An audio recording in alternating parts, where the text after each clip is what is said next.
ভারী বৃষ্টিপাতে আর উজান থেকে নেমে আসা পাহাড়ি ঢলে কুড়িগ্রামের দুধকুমার নদীতে এবার যেন পানি নয়, বন্যা হয়েছে অসংখ্য গাছের গুড়ির।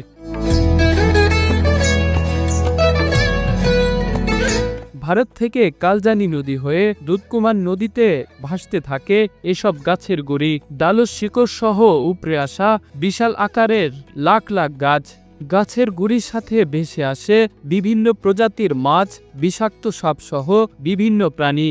এদিকে ভেসে আসা কাঠগুলোকে লাল চন্দন বলে চড়া দামে বিক্রির অভিযোগ উঠেছে অসাধু ব্যবসায়ীদের বিরুদ্ধে। তবে এই বিষয়ে সতর্ক থাকার কথা জানিয়েছেন স্থানীয় প্রশাসন। ভুরুঙ্গামারী, নাগেশ্বরী ও কুড়িগ্রাম সদর উপজেলার উপর দিয়ে বয়ে যাওয়া দুধকুমার ও ব্রহ্মপুত্র নদী তীরবর্তী মানুষদের যেন ছিল এক অন্যরকম উৎসব। কোনো আনুষ্ঠানিকতা নয় এ উৎসব, গাছ ও কাঠ সংগ্রহের। গেল রোববার বিকেল থেকে ভারতের উজান থেকে নেমে আসা পাহাড়ি ঢলে ভেসে আসা লাখ লাখ গাছ ও গাছের গুড়ি সংগ্রহের ধুম পড়ে নদীর তীরবর্তী মানুষদের। প্রবল স্রোতেও জীবনের ঝুঁকি নিয়ে নদীতে নেমে সাঁতরে গাছের গুড়ি সংগ্রহ করেন তারা। এসব গাছ 10-20 হাজার থেকে শুরু করে 50,000 ও 1 লাখ টাকা পর্যন্ত বিক্রি করেছেন তারা। এই সুযোগে কিছু অসাধু ব্যবসায়ী এসব ভেসে আসা গাছগুলোকে লাল চন্দন বলে বিক্রির চেষ্টা করেছেন বলেও অভিযোগ উঠেছে। অনেক লোক ধরছে, সেটা হিসেবের বাইরে। এখন লোক ধরার পর এখন কোনটা করে গাছ 10,000 পর্যন্ত বিক্রি হয়েছে, 20,000 বিক্রি হয়েছে। কেউ নিয়ে যা পচা গাছ খড়ি বানাইতেছে, মানে এই ধরনের গাছ পালা প্রচুর আসছে, এই ধরনের গাছ করতেছে। আবার অনেকে বলতেছে যে লাল চন্দন গাছ, এটা আসলে ওইরকম পাওয়া যায় নাই। আর এই পানি বৃদ্ধির ফলে অনেক দেখা যাচ্ছে মানুষের ক্ষতিও অনেক হয়েছে। এই যে অনেক জমি জমা পানির মধ্যে ডুবে গেছে, অনেক কাদার তলে পড়ে গেছে, এগুলা নষ্ট হয়ে গেছে। এখানে মূলত আসছে আমি দেখতে, শুনেছি যে লাল চন্দন কাঠ, তা লাল চন্দনের তো দাম বেশি। এখানে আসি দেখে আমার চোখে লাল চন্দন কাঠ চোখে পড়েনি আমার।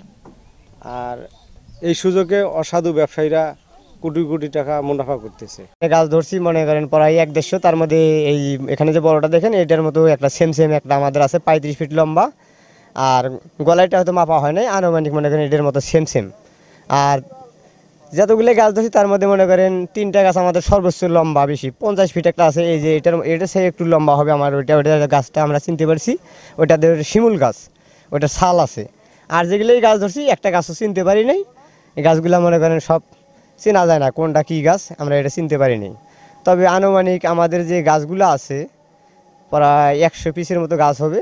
আনুমানিক আমরা মনে করতেছি যে আমাদের মধ্যে শেয়ারি আছে, 7-8 জন শেয়ারি আছি, তো এরা কেউ কেউ বলেছে 3 লক্ষ হবে, 4 লক্ষ হবে। তা আমরা একটা সামাজিক হিসেবে ধরছি যে সঠিক মূল্য দাম পাইলে হয় 3 লক্ষ টাকা আমরা দাম পাবো আর কি। প্রবল স্রোতে শুধু গাছই নয়, গাছের সাথে এসেছে বিভিন্ন প্রজাতির মাছ, বিষাক্ত সাপসহ নানা প্রজাতির প্রাণী। গাছের গুড়ি সংগ্রহ করতে দুধকুমার নদীতে নিখোঁজ হয়েছেন একজন, আরও উদ্ধার করা হয়েছে অজগর সাপ। তাই এখন ভিন্ন প্রজাতির বিষাক্ত সাপ আতঙ্কে নদী পাড়ের মানুষ। গাছে মানে পানির উপর দিয়ে যে গাছ আসছে, পানি দেখা যায় নাই। আর ওই গাছের সাথে অনেক বিষাক্ত পাহাড়ি সাপ এগুলো ভেসে আসছে। এইখানকার এলাকাবাসী ওই গাছগুলো অনেক কষ্ট করে উঠাইছে। ওঠানোর পর এখন ওই সাপগুলো তো আমাদের এলাকা মানে ছড়িয়ে ছিটে আছে। তো জানি না যে সাপ আছে। খড়ি করে আবার গেছি, খড়ি করে যায় অল্প সাইডে পানার মধ্যে ওই একটা খড়িতে টান দিছি। এটা একটা যে ব্যাঙের সাপ ধরে ট্যাঙ্কু করে নিয়ে আস, এটা আমার কানও তাইলো। আইসে আবার খড়ি দেয় ওই সাপের বুকলতি খড়ি, পানার মধ্যে খড়ি। এখন আমি ওই খড়ি আবার টান দিব, এই খড়িটা টান দিছি, টান দিয়ে ওই একটা শব্দ শুনলাম নিয়ে এসে। শব্দটা শুনে পাছাইলাম, পাছাই দিয়েই ওই নক্ষ করছি, দিয়ে যে সাপটা একটা ডালা ধরে আর এইভাবে সাপটা দিয়ে আমি মাড়ির মধ্যে আমি গইন মারছি, সব ধরে নিয়ে এলো। একের ভয়ঙ্কর হয়ে গেছি, জ্ঞান কত গাও কাঁপতে নাকছে। সাপটা যে কি সাপ দিয়ে কিসের ক্ষেত খোলা যামু, কিসের খড়ি কিরামু, সব ধরে করে নিয়ে আইলো।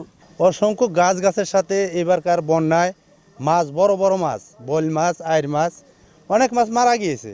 অনেক মাছ মরা মাছ ভাইসে ভাইসে উঠছে, টানে তাজা উঠছে, মানুষ ধরে ধরে নিছে। তার সাথে সাপ পোকামাকড়ের ভয় খুব ছিল। যেহেতু গাছের সাথে বিভিন্ন প্রজাতির সাপ এসেছে, তাই সকলকে সতর্ক থাকার আহ্বান জানান এই কর্মকর্তা। বাংলাদেশের উজান থেকে পাহাড়ি ঢল এসে বাংলাদেশের দুধকুমার সহ অন্যান্য নদীতে পানি বৃদ্ধি পেয়েছে এবং সেই সাথে বেশ কিছু কাঠের গুঁড়ি এবং কাঠের গুঁড়ির সাথে কিছু প্রাণী এসেছে, অর্থাৎ সাপ এসেছে, বিষাক্ত সাপ। সেগুলো থেকে আমাদের সতর্ক থাকতে হবে। পাশাপাশি আমাদের বাংলাদেশের জনগণ সেই কাঠগুলো সংগ্রহ করার চেষ্টা করছে, সেখানেও তাদের সতর্কতা অবলম্বন করা প্রয়োজন বলে আমি মনে করি।